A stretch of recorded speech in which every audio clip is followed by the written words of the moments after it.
In today's world, remembering information is a tough job. We watch so many videos every day, and we hardly remember anything after 1 to 2 days. This is due to forgetfulness, which is a basic human trait, and there is nothing wrong with it. You can overcome this by learning the tricks I have mentioned here. One theory is that memory is stronger if it is attached to your emotions.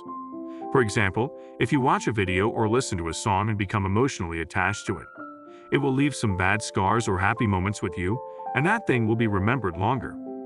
But the basic rule to remember what you want to remember is through repeatedly going through it, rewatching it, actively searching about it, and discussing it with people around you. So as you take it as a personal thing to know, things become more and more clear to you with every step you take.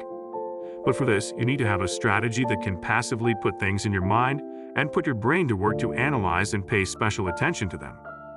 In this video, I have mentioned 5 scientific methods that can help you remember what you want and what you read.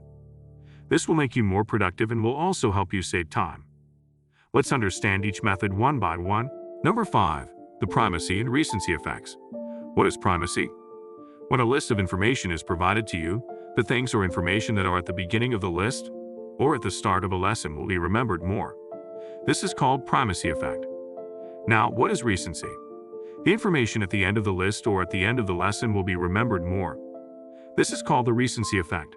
This is not silly talk. This was proved through a scientific study conducted by Hermann Ebbinghaus. This research shows that the information presented in the middle of a list will be remembered less. So based on this, you can make a simple strategy to enhance memory retention. First of all, organize the information. You know you will naturally remember more information from the start and from the end of the lesson. And you know the hard-to-remember area will be in the middle of learning. So read and select key points at the beginning and end of your study session. When your study session has ended, repeat what you have just learned and focus on the middle area. Make a rule for your life. You will repeat things in the middle of the lesson 4 times. The information at the start and the end will be revised 3 times. Also, make a summary if you are preparing for the test. Make a summary of bullet points. Read the summary before the exam.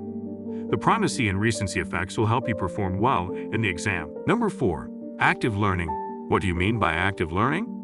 Actually, it's not just reading. Remember, I told you in the beginning to take a subject and make it a personal problem. Take it to heart. It means if you have read a lesson, then after reading, search for it on YouTube or Google. Discuss it in a Facebook or WhatsApp study group or with your classmates. Go to your professor and ask questions about it. This will take little effort because doing this will not exhaust your mind. The benefit here is that you will not get bored doing it, and this in fact will make learning interesting. This is the way you make studying fun. Another benefit is that you will get multiple answers to the same problem, and the experience of many people will help your brain think more. This is what we call active learning. When you make a lesson, a test, or a subject personal, you will go crazy with ideas in the process of thinking about this. This way you can manipulate your brain to remember more with less effort. Number 3. Feynman technique. This is called teacher technique, which means if you don't know anything about a thing, start teaching about it. This technique is also based on scientific experimentation, and it is actually a crazy idea. How can you teach when you don't know anything about the subject? Let me break it down for you. When you teach a topic, what is the requirement for it? First of all, choose a topic.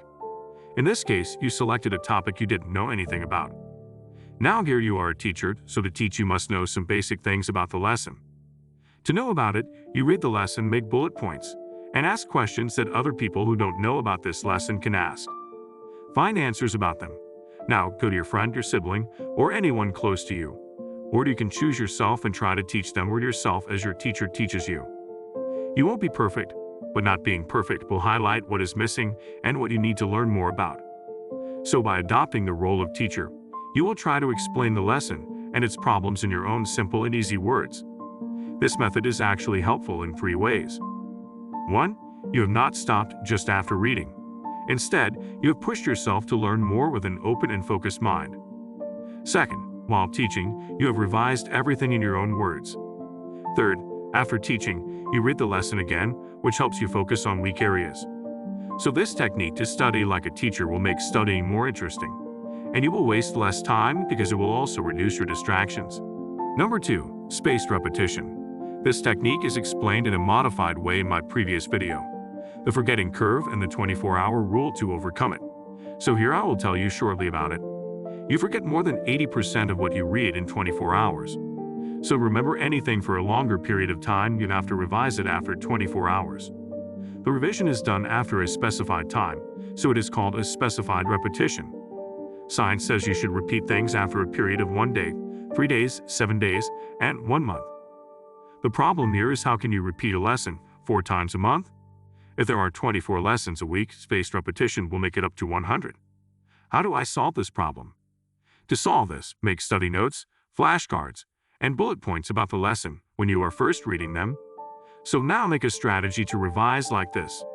After 24 hours, only read bullet points or flashcards. After 7 days, you only read the lesson, and after 30 days, you read bullet points. This is looking a little bit complex here, but this strategy will actually help you remember longer. Number 1. Creating mnemonics and acronyms. This can be an effective way to remember information. Here's how you can make mnemonics and acronyms.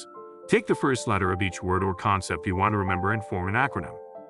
Make sure the letters form a word or phrase that is easy to remember and relevant to the information. For example, to remember the colors of the rainbow: red, orange, yellow, green, blue, indigo, and violet, you can use the acronym Roy G. Biv. Mnemonics are memory aids that use associations to help you remember information. You can create a mnemonic by associating the information you want to remember with something familiar. This could be a rhyme, a song, a visual image, or a phrase. For example, to remember the order of the planets in our solar system: Mercury, Venus, Earth, Mars, Jupiter, Saturn, Uranus, and Neptune, you can use the phrase, "My very educated mother just served us noodles." Once you created your acronyms or mnemonics, practice using them to recall the information. Review them using the technique of spaced repetition. This is my personal recommendation for you. You can mix these methods to improve your memory. Consistency and discipline are the keys. If you can make yourself consistent and be smart enough to use these tricks, you can hit the goal of topping any exam and actually remember anything you want to. Subscribe to this channel to get more videos like this.